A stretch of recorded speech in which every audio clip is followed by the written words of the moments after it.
Episode 8મો અત્રે પ્રસ્તુત serial અધ્યાત્મ યુગની ભીની ભીની સુગંધનું સરનામું છે. જગતના બુદ્ધ પુરુષોના અનુભવોનો અર્ક છે. અમૃત વાણીનું રસપાન કરાવનાર વક્તા પરમ પૂજ્ય શ્રી 1008 અધ્યાત્મ યોગી શ્રી કમલેશ કાંતિલાલ દવે. અગ્નિ જ્યોતિ જ્યોતિરગ્નિ સ્વાહા સૂર્યો જ્યોતિ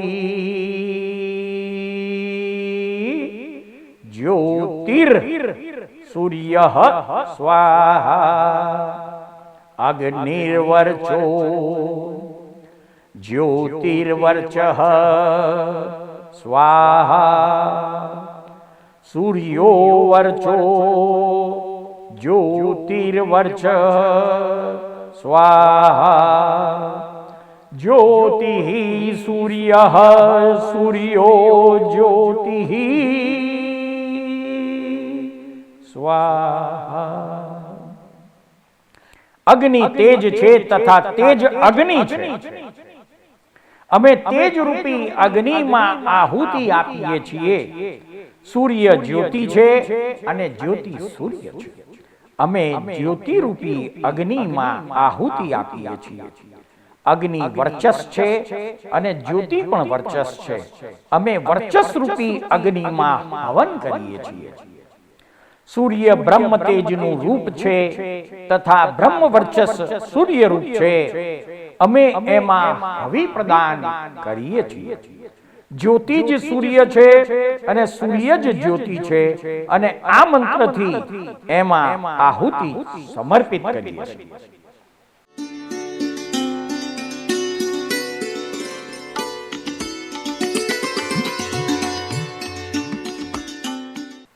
દેવી દેવતાઓની સહાયથી તથા ભગવાનના પરિવારના સૌ સભ્યો તથા પ્રજાજનો દ્વારા ચૈત્ર વદ આઠમ અને ચંદ્ર ઉત્તરાષાઢા નક્ષત્રમાં હતો તે દિવસે પ્રભુ દીક્ષા લે છે. દીક્ષા લીધા પછી ઋષભદેવ મૌન ધારણ કરી પોતાના કચ્છ અને મહાકચ્છ નામના રાજાઓ સહિત 4000 અન્ય કુલ 4000 મુનિઓ સાથે દીક્ષા લે છે. તે સાથે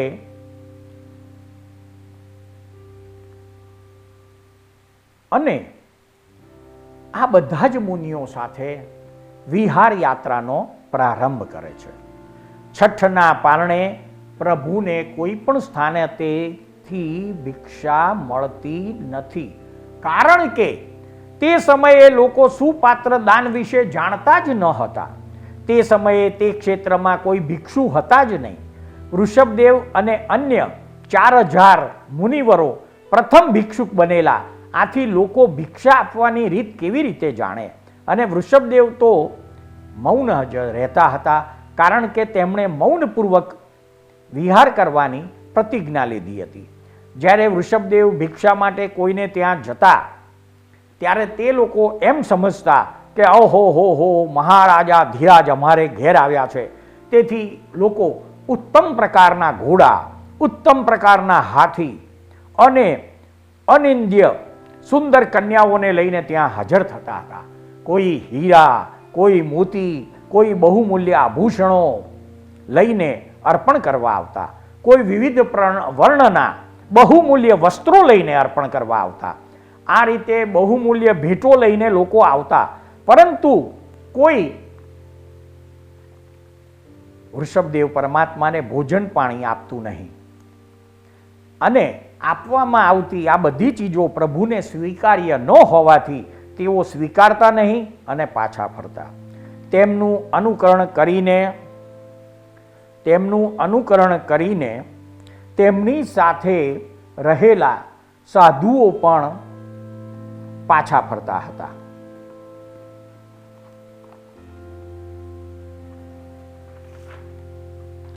હવે આ રીતે સાધુઓ અંદર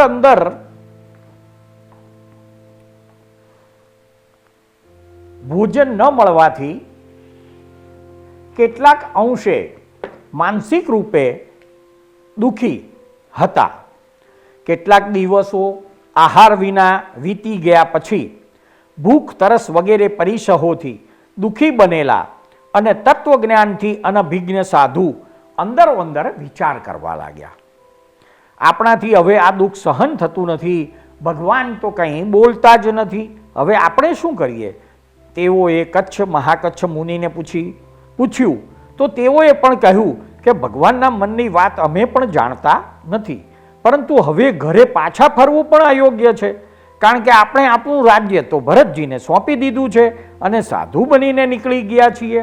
હવે પાછા ફરવું પણ યોગ્ય નથી. તો આપણે કોઈ એવા વનમાં રોકાઈ જઈએ જ્યાં સારા ફળો હોય, પીવા માટે શ્રેષ્ઠ પાણી હોય અને આપણને સંરક્ષણ મળે. આ રીતે વિચાર કરીને તેઓ ગંગા નદીને નજીક આવેલા એક વનમાં ગયા અને ઈચ્છા મુજબ કંદમૂળ, ફળ વગેરેનો આહાર કરવા લાગ્યા અને વલ્કલથી વૃક્ષોના પાંદડા, ડાળી વગેરેથી શરીર ઢાંકવા લાગ્યા. ત્યારથી આ પૃથ્વી ઉપર કંદમૂળ આહાર કરનારા જટાધારી તાપસોની પરંપરા ચાલી. હવે કચ્છ અને મહાકચ્છ રાજાના નમી અને વિનમી નામના પુત્રો હતા. તેઓ પ્રભુની દીક્ષા પહેલા જ કામ માટે વિદેશ ચાલ્યા ગયા હતા. જ્યારે તેઓ પાછા આવ્યા ત્યારે તેમના પિતા તેમને વનમાં તાપસના રૂપમાં મળ્યા. તેઓએ પૂછ્યું, આપની આ દશા શી રીતે થઈ? તો પિતાએ પોતાની દીક્ષાની વાત કહી. જ્યારે નમી અને વિનમીને ખબર પડી કે હવે તો તેમની પાસે રાજધાની રહી નથી, તો તેઓ ભગવાન ઋષભદેવની પાસે આવ્યા. ભગવાન ધ્યાનમાં ઊભા હતા. તેઓએ નિવેદન કર્યું કે આપે આપના પુત્રોને તો રાજ્ય આપી દીધું, પરંતુ અમે તો બાકી રહી ગયા, હવે અમને પણ કોઈ રાજ્ય આપો. ભગવાને કોઈ જવાબ ન આપ્યો. ત્યારે તેઓએ વિચાર્યું, આપણે તેમની સેવા કરીશું. આવા મહારાજાને છોડીને આપણે ક્યાં અન્યની પાસે જઈએ? જેઓએ ભરત રાજાને રાજ્ય આપ્યું તેઓ આપણને પણ આપશે. આ રીતે વિચારીને નમી અને વિનમી નામના કચ્છ અને મહાકચ્છના બે સુપુત્રો ભગવાનની પાછળ રહી ગયા અને ભગવાન જ્યાં જ્યાં વિહાર કરતા ગયા ત્યાં તેમની પાસે રોકાતા, સફાઈ કરતા, આજુબાજુની જગ્યાને સ્વચ્છ કરતા, સુગંધી ફૂલો પાથરતા અને તલવાર લઈને અંગરક્ષકની જેમ ઊભા રહીને ચોકી કરતા. તેઓ રોજ ત્રિકાલ વંદના કરીને નિવેદન કરતા હતા કે હે પ્રભુ, અમને રાજ્ય આપો, અમે આપને છોડીને બીજે નહીં જઈએ. સમય જતાં નાગકુમાર દેવોની જાતિના ઇન્દ્ર ધર્ણેન્દ્ર ભગવાનના દર્શન કરવા આવ્યા. તેમણે નમી વિનમીને ભક્તિ કરતા અને રાજ્યશ્રીની યાચના કરતા જોઈને પૂછ્યું, અરે ભાઈ, તમે કોણ છો અને ભગવાન પાસે શું માગો છો? જોતા નથી? એ તો નિર્ગ્રંથ છે. ત્યારે નમી અને વિનમી કહે છે કે આ અમારા માલિક છે, અમે પરદેશ ગયા, પાછળથી ભગવાને તેમના પુત્રોને રાજ્ય આપી દીધું અને અમે રાજ્ય વિનાના રહી ગયા, આથી તેમની પાસે રાજ્યની માગણી કરીએ છીએ. ધર્ણેન્દ્રએ કહ્યું કે હવે તો એ સાધુ છે, એમની પાસે કંઈ રહ્યું નથી, તમે ભરત મહારાજાની પાસે જાઓ, તેઓ તમારી માગણી પૂરી કરશે. ત્યારે આ બંને ભાઈઓએ કીધું કે ના, અમે ભરત રાજા પાસે જવાની ઈચ્છા રાખતા નથી. અમારા પિતાશ્રીએ પણ રાજ્ય છોડ્યું, તો અમે શું કરીએ? અમે તો આવા જ મહાપુરુષની પાસેથી રાજ્ય લઈશું. ધર્ણેન્દ્રએ ફરી સમજાવ્યા, પણ તેઓ સમજ્યા નહીં. ત્યારે નમી અને વિનમીએ કીધું કે આપ ગમે તે કહો, પરંતુ અમે તો એમની પાસે જ રહીશું. નાગેન્દ્ર એમના ભોળપણ પર પ્રસન્ન થઈ ગયા અને તેમણે કહ્યું, હું ભવનપતિ દેવની નાગ જાતિનો ઇન્દ્ર અને આ મહાપુરુષનો સેવક છું. તમારી પ્રભુ ભક્તિ જોઈને હું પ્રસન્ન થયો છું. તમે ભાગ્યશાળી છો. હું તમને તમારી પ્રભુ ભક્તિના ફળ સ્વરૂપે વિદ્યાધરોનું ઐશ્વર્ય પ્રદાન કરું છું.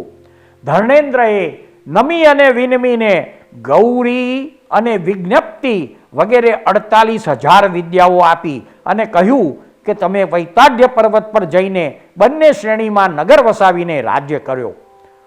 નમી અને વિનવીએ વિદ્યાના બળથી પુષ્પક નામનું વિમાન તૈયાર કર્યું અને ધર્ણેન્દ્રની સાથે વિમાનમાં બેસીને પોતાના પિતા કચ્છ મહાકચ્છની પાસે આવ્યા. તેમને પોતાની સફળતા કહી સંભળાવી. પછી ભરત મહારાજાની પાસે આવી તેમને પણ નિવેદન કર્યું અને સ્વજનાદિ સાથે વિમાનમાં બેસીને વૈતાડ્ય પર્વત પર ગયા. નમીએ દક્ષિણ દિશામાં 50,000 નગરો વસાવ્યા અને રથનુપુર નગર વસાવીને રાજધાની બનાવી. વિનમીએ ઉત્તર દિશામાં 60 નગરો વસાવ્યા અને ગગનવલ્લભ નગરને રાજધાની તરીકે સ્થાપ્યું. તે બંને ધર્ણેન્દ્રએ બતાવેલી રીતથી ન્યાય અને નીતિપૂર્વક રાજ્ય કરવા લાગ્યા. ઋષભદેવ પરમાત્માના પૂર્વના 13 ભવોનું વર્ણન આગમ ગ્રંથોમાં જેમ છે તેમ વર્ણવિત છે. તેમાં પૂર્વ ભવોમાં સૌથી પ્રથમ ભવમાં ધન્ય સાર્થવાહ અર્થાત ધન્ય નામે શેઠનું જીવન ચરિત્ર પ્રથમ ભવ તરીકે ગણાય છે. તો કે જંબુ દ્વીપના પશ્ચિમ મહાવિદેહમાં શ્રીતિપતિષ્ઠ નામે નગર હતું. ત્યાં પ્રસન્નચંદ્ર નામનો રાજા રાજ્ય કરતો હતો. ત્યાં અતુલ સંપત્તિનો માલિક એવો ધન્ય નામનો સાર્થવાહ અર્થાત શ્રેષ્ઠી અર્થાત શેઠ રહેતા હતા. તે ઉદારતા, ગાંભીર્ય, ધૈર્ય અને સદાચાર વગેરે ગુણોથી શોભતા હતા. નગરજનોને તેનામાં ખૂબ વિશ્વાસ હતો. તે ગામના લોકો માટે આધારભૂત, બધી રીતે સહાયક અને રક્ષક પણ હતા. તેમને આધીન રહેનારા સેવકો પણ ધન ધાન્યથી સમૃદ્ધ તેમજ સુખી હતા. એકવાર ધન્ય શેઠે વ્યાપાર માટે દૂર વસંતપુર નામના ગામે જવાનો નિશ્ચય કર્યો અને તેમણે નગરમાં ઉદ્ઘોષણા કરાવી. ધન્ય શ્રેષ્ઠી વ્યાપાર માટે વસંતપુર જવાના છે તો સાથે જવા જે ઈચ્છતા હોય તે બધા તૈયારી કરી લે. જેમને ધનની જરૂર હોય તેમને ધન આપવામાં આવશે. જેમને વાહન જોઈએ તેમને વાહન મળશે. જેમને ભોજન જોઈએ તેમને ભોજન મળશે. જેમને રક્ષણ અથવા અન્ય પ્રકારની સહાયતાની જરૂર હશે તેમને તે વસ્તુ મળશે. આવી ઉદ્ઘોષણા કરવાથી શેઠની સાથે હજારો મનુષ્યો પોતપોતાની જરૂરિયાત પ્રમાણેની વસ્તુ મેળવવા માટે તૈયાર થઈ ગયા. આ સમયે જૈન આચાર્ય ધર્મઘોષ મુનિ મહારાજ પોતાના શિષ્ય પરિવારની સાથે ધન્ય શ્રેષ્ઠીની પાસે આવે છે.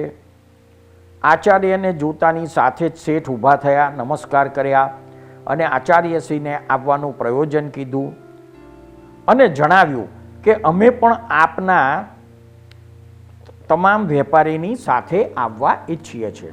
આચાર્યનો અભિપ્રાય જાણીને ધન્ય શેઠ ખૂબ પ્રસન્ન થયા અને તેમણે કહ્યું કે પધારો પ્રભુ, હું આપની સેવા કરીશ. શેઠે પોતાના રસોઈયાને બોલાવીને કીધું, જુઓ, આ આચાર્યો અને એમના આ સંતો પણ આપણી સાથે આવી રહ્યા છે. એમના માટે પણ ભોજન વ્યવસ્થિત એમને લાયક તૈયાર થાય એનું ખાસ ધ્યાન રાખજો. આ વાત કરતા હતા અને શેઠની વાત પૂરી થાય એ પહેલાં જ આચાર્યએ કીધું કે અમે એવો આહાર લેતા નથી જે ખાસ અમારા માટે બનાવવામાં આવ્યો હોય કે અમારા સંકલ્પથી બનાવડાવ્યો હોય. એ આહારમાં અમારા ઉદ્દેશથી એક દાણો પણ ભણેલો હોય તેવો આહાર કે પાણી અમારા માટે ગ્રહણ કરવા યોગ્ય રહેતા નથી. મહાનુભાવ, કૂવા, તળાવ અથવા નદી વગેરેનું સચેત પાણી અમને કલ્પતું નથી. અમે એવા જ આહાર પાણી લઈએ છીએ જે નિર્દોષ હોય, અચેત હોય અને ગૃહસ્થે પોતાના માટે બનાવ્યા હોય. અમારા માટે જિનેશ્વર ભગવાનની આ જ આજ્ઞા છે. આ વાત ચાલી રહી હતી એટલામાં એક સેવક પાકેલી કેરીઓ થાળીમાં ભરીને લાવ્યો. શેઠે આચાર્યશ્રીને આ ફળો ગ્રહણ કરવાની પ્રાર્થના કરી. ત્યારે આચાર્યશ્રીએ કહ્યું, આ ફળો જીવવાળા છે, માટે અમારા માટે તો એ સ્પર્શ કરવા યોગ્ય પણ નથી. શેઠે આચાર્યશ્રીના વચનો સાંભળીને આશ્ચર્ય પ્રગટ કરતા કહ્યું, હરે સાધુ, આપ તો દુષ્કર વ્રત પાળનારા છો. આવું વ્રત પ્રમાદી પુરુષ એક દિવસ પણ પાળી શકે નહીં. આપ અમારી સાથે અવશ્ય પધારો. અમે આપને એ જ વસ્તુ અર્પણ કરીશું જે આપને યોગ્ય હશે. ત્યાર પછી હજારો મનુષ્ય સાથે ખાવા પીવાના સામાન, પથારી, વાસણ, કપડાં વગેરે, ચાલવામાં બળદ, ગધેડા, ખચ્ચર વગેરે પશુઓ અને સાર્થના રક્ષણ માટે સશસ્ત્ર સેના પણ હતી. જવાનું ખૂબ દૂર હતું. શિયાળામાં પ્રસ્થાન કર્યું હતું. ઉનાળો પણ વીતી ગયો અને ચોમાસું આવ્યું. વરસાદને કારણે રસ્તા બંધ થઈ ગયા, અવર જવર અટકી ગઈ. સાર્થપતિએ ચોમાસું વિતાવવા માટે યોગ્ય સ્થાને પડાવ નાખવાની આજ્ઞા આપી. તંબુ તણાઈ ગયા, અસ્થાયી નિવાસની વ્યવસ્થા થઈ ગઈ. આચાર્ય વગેરે પણ એક સ્થાને રોકાઈ ગયા. ચોમાસું લાંબુ હતું અને માણસો ઘણા હતા, તેથી ખાદ્ય સામગ્રી ઘટી ગઈ. ભવિષ્યની મુશ્કેલીની આશંકાથી સાર્થપતિ ધન્ય શેઠ ચિંતામાં રહેવા લાગ્યા. તેમને અચાનક યાદ આવ્યું કે હું ધર્મઘોષ આચાર્યને સાથે લાવ્યો હતો અને તેમને અનુકૂળ વ્યવસ્થા કરવાનું વચન આપ્યું હતું, પરંતુ આજ સુધી મેં તેમને પૂછ્યું પણ નથી કે યાદ પણ કર્યા નથી. હું કેટલો કમનસીબ છું. આવો વિચાર આવતા તેઓ પોતે આચાર્યશ્રી પાસે જઈને ક્ષમા માગીશ અને પ્રાયશ્ચિત કરીશ એવો નિશ્ચય કરીને આખી રાત પસાર કરી. પ્રાતઃકાળ થતાં કેટલાક યોગ્ય સાથીઓની સાથે આચાર્યશ્રીની સેવામાં શેઠ પહોંચ્યા. તેમણે જોયું કે આચાર્ય જ્ઞાન, દર્શન, ચારિત્રથી શોભે છે. તેમના મુખ કમળ ઉપર શાંતિ અને સૌમ્યતા સ્પષ્ટ દેખાય છે. તપના શાંત તેજની આભાથી તેમનો ચહેરો દીપી રહ્યો છે. તેમના પરિવારના સાધુઓમાં કોઈ ધ્યાનમાં મગ્ન છે, તો કોઈ સ્વાધ્યાયમાં તલ્લીન, કોઈ વંદન કરી રહ્યા છે, તો કોઈ પૃચ્છા, કોઈ શીખેલા જ્ઞાનને ફેરવી રહ્યા છે, તો કોઈ વાંચણી લઈ રહ્યા છે. બધા સંતો કોઈને કોઈ પ્રકારની સાધનામાં પ્રવૃત્ત છે. બધા જ સંતો ભાગલી જીર્ણ થયેલી નિર્દોષ ઝૂંપડીમાં બેઠા હતા. સાર્થપતિ અર્થાત શેઠે આચાર્યશ્રી અને અન્ય મહાત્માઓને વંદન કર્યા અને તેમની પાસે બેસીને નિવેદન કર્યું, ભગવાન, હું આપશ્રીનો અપરાધી છું. મેં આપની સેવા કરવાનું વચન આપ્યું, પરંતુ આજ સુધી આપના દર્શન પણ કરી ના શક્યો. હું પ્રમાદને વશ થઈને આપને ભૂલી ગયો. આપ ક્ષમાના સાગર છો, આપ મને ક્ષમા કરો. ત્યારે આચાર્યશ્રીએ કીધું, હે શેઠ, ચિંતા ન કરો.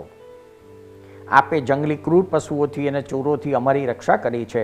આપના સંઘના લોકો જ અમને આહાર વગેરે વહોરાવે છે. રસ્તામાં અમને કોઈ મુશ્કેલી ન નડી, માટે અફસોસ કરવાની કોઈ જરૂર નથી. આચાર્યશ્રીએ સાધુને આહાર વહોરવા માટે મોકલ્યા હતા. જે સમયે સાધુ ગોચરી માટે ગયા તે સમયે શેઠના રસોડામાં સાધુઓને વહોરાવવા માટે કંઈ નિર્દોષ સામગ્રી ન હતી અને શેઠે જોયું કે ઘી સિવાય કંઈ પણ નથી. તેમણે મુનિવરોને ઘી વહોરાવવાનું નિવેદન કર્યું. સાધુઓએ પાત્રા ધરી દીધા. શેઠ ધન્યશ્રીએ ખૂબ ઉચ્ચ ભાવથી ભક્તિપૂર્વક ઘીનું દાન કર્યું. ઘીના દાન વખતે ભાવોની વિશુદ્ધિ થતા ધન્યશ્રી શેઠને મોક્ષના બીજ રૂપ સંકિતની પ્રાપ્તિ થઈ. આ વૃષભદેવ પરમાત્માનો પ્રથમ ભાવ, જે ભાવમાં એમને સંકિત પ્રાપ્તિ થઈ, મતાંતરે કોઈ જગ્યાએ અન્ય વર્ણન પણ છે. સનાતન સત્ય કેવળી ગમ્ય જાણવું. એમનો બીજો ભાવ યુગલિકનો ભાવ છે. યુગલિકોમાં તેઓ ઉત્તર કુરુક્ષેત્રમાં ઉત્પન્ન થયા છે. એ એમનો બીજો ભાવ હતો. ત્યાં આગળ તેમના શરીરનું પ્રમાણ 3 ગાઉ લાંબુ અને આયુષ્ય 3 પલ્યોપમનું હતું. ત્યાં માત્ર કલ્પવૃક્ષોમાંથી નિર્વાહ ચાલતો હતો. તેમાં 10 પ્રકારના વૃક્ષો હતા. મધ્યાંગ આ વૃક્ષમાંથી મધ જેવો પૌષ્ટિક રસ મળે છે. મૃગાંગ એટલે આ વૃક્ષ વાસણો આપે છે. તુર્યાંગ એટલે આ વૃક્ષ વિવિધ પ્રકારના વાજિંત્રો આપે છે. દીપશિખાંગ દીપક જેવો પ્રકાશ આપનારા વૃક્ષો. જ્યોતિષ્કાંગ આ વૃક્ષમાંથી સૂર્ય જેવો પ્રકાશ મળે છે અને ઉષ્ણતા ગરમાવો પણ મળે છે. ચિત્રાંગ અર્થાત વિવિધ પ્રકારના ફૂલો આ વૃક્ષમાંથી પ્રાપ્ત થાય છે. 7મું ચિત્રરસ આ વૃક્ષમાંથી ભોજન મળી રહે છે. મણિયંગ આ વૃક્ષના ભાગો આભૂષણ તરીકે ઉપયોગમાં આવે છે. 9મું ગેહાકાર આ વૃક્ષમાંથી લોકો ઘર બનાવે છે. અને અનગ્ન આ વૃક્ષના ભાગોનો ઉપયોગ કરીને સુંદર વસ્ત્રો મેળવવામાં આવે છે. તેમના જીવનના અંતિમ દિવસોમાં ફરીથી એક યુગલનો જન્મ થાય છે. તેઓ ફક્ત 49 દિવસ સુધી જ પોતાના સંતાનનું પાલન પોષણ કરે છે અને ત્યાર પછી તેમનું મૃત્યુ થાય છે અને તેઓ દેવગતિમાં જાય છે. તો કે ભાઈ ત્રીજો ભાવ છે તેમનો દેવધર નામના પ્રથમ વૈમાનિક દેવલોકમાં. અને દેવલોકનું આયુષ્ય પૂરું કરીને ત્યાંથી ચોથો જન્મ વિદ્યાધર તરીકે મહાબલ નામનો તેમને પ્રાપ્ત થાય છે. મહાબલ વિદ્યાધર તરીકે ખૂબ જ સુંદર ભોગો ભોગવી ત્યાંથી તેમનો જીવ 5મા ભાવમાં ઈશાન નામના દેવલોકમાં લલિતાંગ દેવ રૂપે થાય છે. ઈશાન દેવલોકના ભોગો ભોગવી 6ઠ્ઠો ભાવ વજ્ર જંગ નામે રાજકુમાર તરીકે નો થાય છે. રાજકુમારના ભાવમાં પછી 7મા ભાવમાં સુવિધિ નામના વૈદ્યને ત્યાં જીવાનંદ નામના પુત્ર તરીકે થાય છે. ત્યાંથી પાછા સુંદર કર્મો કરીને 8મો ભાવ ઈશાન નામના દેવલોકમાં શ્રીધર નામના દેવ તરીકે થાય છે. 8મા ભાવમાં ઈશાન દેવલોકમાંથી ચ્યવન પાવીને 9મા ભાવમાં સુવિધિ રાજા તરીકે તેમનો જન્મ થાય છે. સુવિધિ રાજા પણ ખૂબ ભક્તિભાવપૂર્વક પુણ્ય કર્મ બાંધીને અચ્યુતેન્દ્ર તરીકે 10મા ભાવમાં જાય છે. અચ્યુતેન્દ્રનો ભાવ પૂરો થયા પછી 11મા ભાવમાં વજ્રનાભ ચક્રવર્તી રૂપે તેમનો જન્મ થાય છે. અને ચક્રવર્તી તરીકે ખૂબ પુણ્ય ભેગા કર્યા પછી ત્યાંથી તેઓ સૌથી શ્રેષ્ઠ સર્વાર્થ સિદ્ધ દેવલોકમાં જાય છે. અને સર્વાર્થ સિદ્ધ દેવલોકમાંથી ચ્યવન પામીને 13મા ભવે વૃષભદેવ તરીકે જન્મ ધારણ કરે છે. આમ વૃષભદેવના 13 ભવોનું વર્ણન શાસન અને આગમ ગ્રંથોમાં જેમ છે તેમ વર્ણવ્યું છે. ભગવાન આદિનાથ અર્થાત વૃષભદેવ પરમાત્મા મૌનપણામાં નિરાહાર રહીને 1 વર્ષ સુધી આર્ય અનાર્ય દેશોમાં વિચરતા રહ્યા. વિચરતા પ્રભુ ગજપુર અર્થાત હસ્તિનાપુર નામના નગરમાં પધાર્યા. તે નગરમાં બાહુબલીના પૌત્ર તેમજ સોમપ્રભ રાજાના પુત્ર શ્રેયાંશ કુમાર રહેતા હતા. તેમણે સ્વપ્નમાં જોયું કે સોના જેવો મેરુ પર્વત કંઈક અંશે કાળો પડી ગયો છે. આ પર્વતરાજને તેમણે દૂધથી અભિષેક કરીને ઉજ્જવળ કર્યો, તેનું કાળાપણું દૂર કર્યું. તે જ રાત્રે સુબુદ્ધિ નામના શેઠે સ્વપ્ન જોયું. સૂર્યમાંથી નીકળીને બહાર પડેલા સૂર્યના 1000 કિરણોને શ્રેયાંશ કુમારે ફરી સૂર્યમાં પ્રવેશ કરાવ્યો. આથી સૂર્ય ખૂબ પ્રકાશિત થયો. સોમપ્રભ નામના રાજાએ સ્વપ્નમાં જોયું કે અનેક શત્રુઓથી ઘેરાયેલા રાજાએ મારા પુત્ર શ્રેયાંશ કુમારની સહાયતાથી વિજય મેળવ્યો. શ્રેયાંશ કુમાર, સુબુદ્ધિ શેઠ અને સોમપ્રભ રાજાએ પોતપોતાના સ્વપ્નનું વર્ણન એકબીજાની સમક્ષ કર્યું. પરંતુ તેઓ પોતાના સ્વપ્નના પરિણામનો નિર્ણય કરી શક્યા નહીં. ભગવાન વૃષભદેવજી તે જ દિવસે હસ્તિનાપુર નગરમાં પ્રવેશ કરે છે. પ્રભુને આવતા જોઈને લોકો પોતપોતાના ઘરેથી પ્રભુ પાસે આવ્યા અને પોતપોતાના ઘરે પધારવાનો આગ્રહ કરવા લાગ્યા. કોઈ સ્નાન, કોઈ મર્દન, કોઈ વિલેપનના માટે આગ્રહ કરવા લાગ્યા, તો કોઈ વસ્ત્ર, કોઈ રત્ન, કોઈ આભૂષણ વગેરે ગ્રહણ કરવા માટે પ્રાર્થના કરવા લાગ્યા. કોઈ પોતાની પરમ સુંદરી યુવતી કન્યાને પરણવાનો આગ્રહ કરવા લાગ્યા. કોઈ રથ, કોઈ ઘોડા, કોઈ હાથી, આ રીતે લોકો વિવિધ પ્રકારની ભોગ સામગ્રી લેવા માટે પ્રાર્થના કરવા લાગ્યા. પરંતુ પ્રભુ બધાની પ્રાર્થનાની ઉપેક્ષા કરતા આગળ વધતા રહ્યા. લોકોનો કોલાહલ વધવા લાગ્યો. જ્યારે આ કોલાહલ શ્રેયાંશ કુમારના કાન સુધી પહોંચ્યો ત્યારે તેણે પોતાના સેવકને કારણ જાણવા મોકલ્યો. સેવકે પાછા ફરીને નિવેદન કર્યું કે ભગવાન વૃષભદેવ આપણા નગરમાં પધાર્યા છે. શ્રેયાંશ કુમાર આ શુભ સમાચાર સાંભળીને ઉઠ્યા અને હર્ષોલ્લાસપૂર્વક પ્રભુની પાસે આવ્યા. તે સમયે પ્રભુ તેમના આંગણામાં પધારી ગયા હતા. કુમારે વંદન નમસ્કાર કર્યા અને એકીટસે પ્રભુના મુખને નિહાળવા લાગ્યા. તેમને વિચાર આવ્યો કે આવા મહાપુરુષને મેં પહેલાં પણ જોયા છે. આ રીતે વિચાર કરતા કરતા કરતા તેમને જાતિ સ્મરણ જ્ઞાન ઉપજ્યું અને તેમને દેખાયું કે પૂર્વ વિદેહ ક્ષેત્રમાં ભગવાન વજ્રનાભના ભવમાં ચક્રવર્તી સમ્રાટ હતા ત્યારે હું તેમનો સારથી હતો. તેમના પિતા વજ્રસેન મહારાજ તીર્થંકર હતા. તેમને મેં આ જ રૂપમાં જોયા હતા. જ્યારે શ્રી વજ્રનાભ ચક્રવર્તીએ શ્રી વજ્રસેન તીર્થંકરની પાસે દીક્ષા લીધી હતી ત્યારે મેં પણ દીક્ષા લીધી હતી.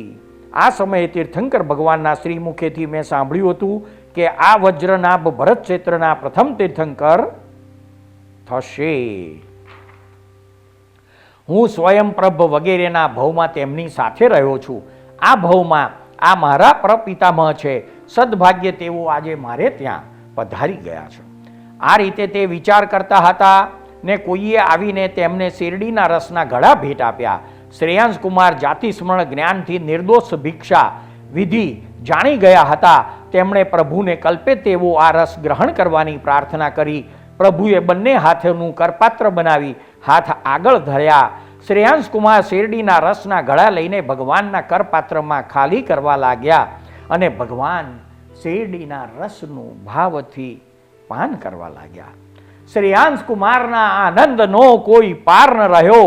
આ અવસર્પિણીના આદિ મહાશ્રમણ શ્રી વૃષભદેવજીએ દીક્ષા લીધા પછી 1 વર્ષે પહેલી વાર શેરડીના રસનું પાન કર્યું.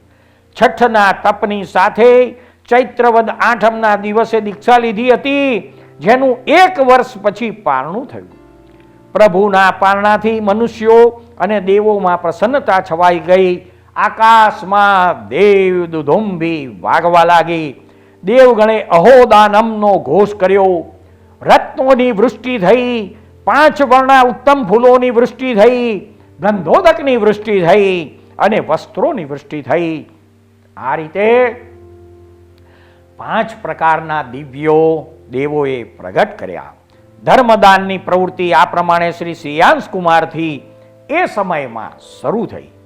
પ્રભુના પારણાની વાત અને રત્ન વગેરેની વૃષ્ટિથી આશ્ચર્ય પામીને રાજા અને નાગરિકો શ્રેયાંશ કુમારના ભવન પર આવવા લાગ્યા. કચ્છ અને મહાકચ્છ વગેરે ક્ષત્રિય તાપસો પણ ત્યાં આવ્યા.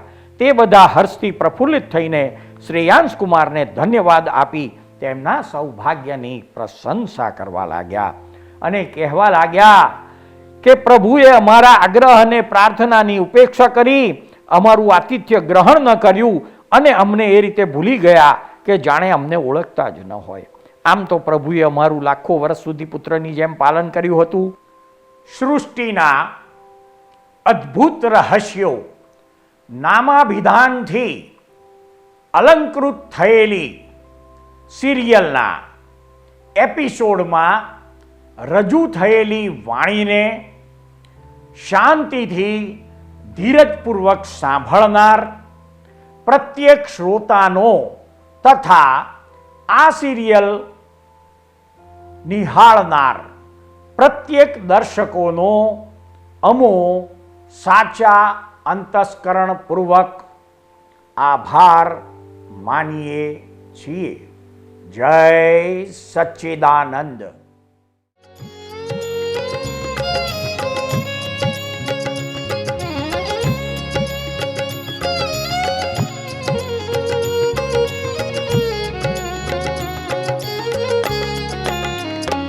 तीर्थंकर विहरमान शत शत कोटि प्रणाम. तीर्थंकर विहरमान शत शत कोटि प्रणाम. जय कुल्ला केवल ज्ञान.